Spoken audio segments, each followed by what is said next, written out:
Kahapon po ay naibalita namin sa inyo ang bagong modus ng mga miyembro ng Budol-Budol Gang at kanina dumulog sa mga otoridad ang iba pang miyembro o ibang biktima ng grupong ito. Para sa karagdagang detalye, may live report sa Emil Sumangil. Emil? Magandang hapon, Jiggy. Matapos na sumahing papawid sa mga programa ng GMA News ang istorya ukol sa tinaguriang Casino Gang na nambibiktima ng mga negosyanteng panatiko sa casino, yung mga casino aficionados.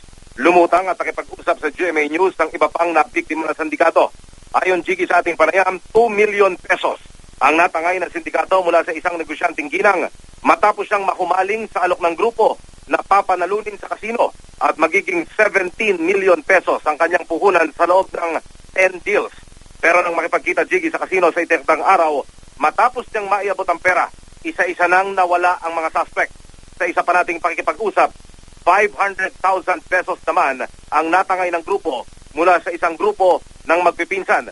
Ayon doon, Jiggy, sa statement ng mga biktimang ating nakausap kanina, parehong-pareho na modus, pati yung pagkakakilala ng mga suspect ng ating ipakita, yung kuha ng CCTV camera ay tumpak na tumpak, parehas na parehas, iisang grupo ang nasa likod nito. Parehas ang modus, Jiggy, gaya ng aking nabanggit kanina, lalapit yung group ng mga suspect sa isang negosyante at hihingi ng pinakamababa 1 million pesos or above bilang show money at aalukin itong kanilang bibiktimahin na lumutang sa kasino at ibigay sa kanila yung pera.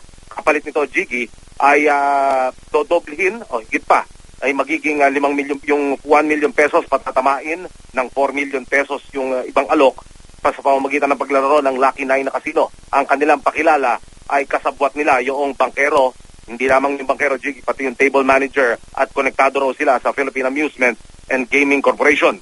Tumbok na, Jiggy, ng pulisya ang pagkakakilanlan ng grupong ito na sinasabing kaanib sa samahan ng mga magikero o yung mga performer, Jiggy, sa mga magic shows. Kayunman, ayaw pa nilang ibigay ang kanilang pagkakakilanlan hanggat gumugulong ang pagsisiyasat. Jiggy.